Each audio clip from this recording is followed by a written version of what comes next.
Welcome friends, स्वागत है आप सभी का हमारे इस यूट्यूब चैनल यूरोक एजुकेशन में। और आपको पता ही है कि हम फिनाइट एलिमेंट मेथड की सीरीज़ को कंटिन्यू कर रहे हैं।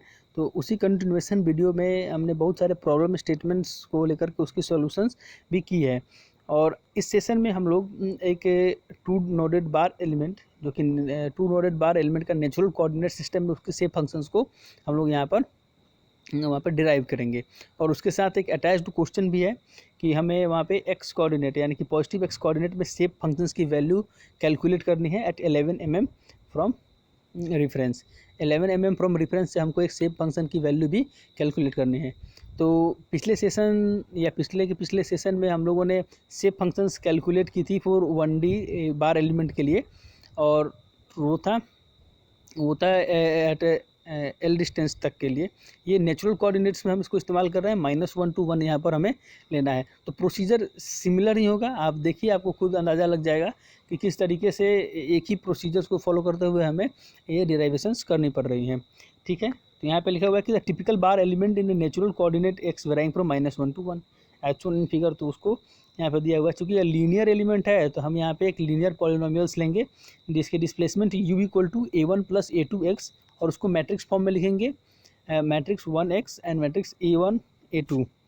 ठीक है, क्योंकि u1 और u2 यहाँ पे हमारे पास दो, यानी कि एट नोड 1 एंड नोड 2 दो तरह के डिस्प्लेसमेंट्स मिलेंगे। तो उसके डिस्प्लेसमेंट्स को हमने लिख लिया हुआ है कि x1 पे एट x1 एंड x2 इस तरह के डिस्प्लेसमेंट्स।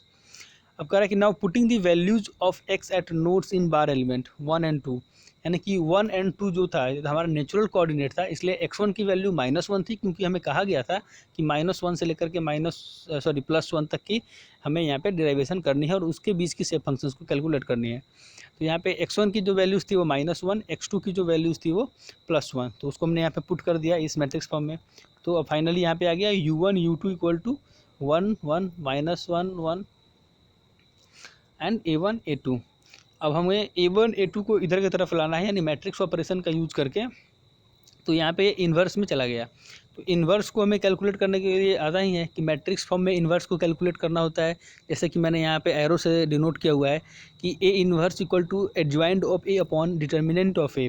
एडजॉइंट ऑफ ए का मतलब है कि कोफैक्टर्स जो हैं उनके ट्रांसपोज ली जाए, और डिटर्मिनेंट तो आपको पता ही है। तो इस तरीके से आप सॉल्व करेंगे उसको एडजॉइंट ऑफ ए, तो आपको वैल्यू इस तरीके से मिल जाएंगी। आप स्टेप वाइज स्टेप आप मैट्रिक्स सॉल्व करना आपको आता ही है, तो उस तरीके से आप सॉल्व कर लीजिए।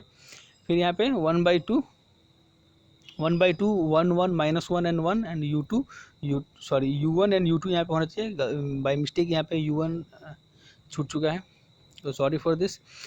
फिर यहाँ पे now putting the values of a1 a2 in equation A we get. अब जो इक्वेशन 1 जो हम लोग बनाया हुआ था उसमें हम इसे पुट कर देंगे वैल्यू a1 a2 की, और इस तरीके से हमको यहाँ पे मिल जाएगा इसका shape function u equal to 1 - x/2 1 + x/2 u1 u2। और डिस्प्लेसमेंट के बारे में हमको पता ही है कि u equal to n1 u1 + n2 u2 लिखा ही जाता है। तो n1 की वैल्यू हमारे पास आ जाती है क्या, 1 - x/2, n2 की वैल्यू आती है 1 + x/2। तो ये हमारा 1D बार एलिमेंट था जो कि -1 से 1 के बीच में हमें निकालना था नेचुरल कोऑर्डिनेट सिस्टम में। तो उसके लिए शेप फंक्शंस की वैल्यू ये आई। पहले हमें पता है कि 1 - x/L एंड x/L जो है शेप फंक्शन है 1D बार एलिमेंट के लिए, जिसकी लेंथ क्या है, L है। तो सटीक बैठता ही है, ये भी सही है और वो भी सही है, आप देख ही रहे होंगे। टोटल लेंथ L था, यहाँ पे टोटल लेंथ क्या है, 2 यूनिट है। 2 यूनिट 1 - x और x तो कॉमन है ही। ठीक है, तो इसमें जो एक और क्वेश्चन था कि 25 सेंटीमीटर, यानी कि 0 to 25 मिलीमीटर का एक रॉड है, जो उस रॉड पे 11 मिलीमीटर पे हमको इंटरपोलेशन फंक्शन या स्टेप फंक्शन की वैल्यू कैलकुलेट करनी थी। तो उसके लिए हमें क्या करना होगा, सिमिलर प्रोसीजर से डिराइवेशंस करना होगा। हमको एक लीनियर एलिमेंट लेना होगा, यहाँ पे लीनियर डिस्प्लेसमेंट वैल्यूज़, और उसको मैट्रिक्स फॉर्म में लिखना होगा। फिर यहाँ पे बाउंड्री कंडीशन देने होंगे कि x1 पे इसकी value 0, at x equal to at x2 पे हमको इसकी वैल्यू क्या है, 25। तो इस तरीके से करते करते हम पहुँचेंगे, फिर inverse of the matrix calculate करेंगे, फिर a1 a2 की वैल्यूज ओरिजिनल इक्वेशन में पुट करेंगे, और हमें मिल जाएगा फिर उसी तरीके का इक्वेशन।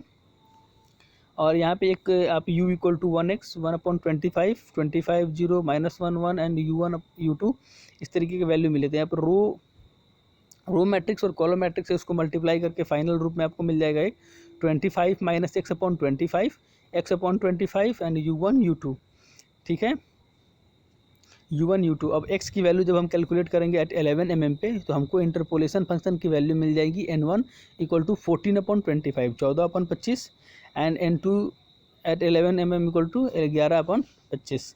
तो इस तरीके से हमने क्या किया कि 25 मिलीमीटर, यानी कि 25 मिलीमीटर के एक बार एलिमेंट पे हमने 11 mm पे इंटरपोलेशन फंक्शन या शेप फंक्शन की वैल्यू कैलकुलेट की।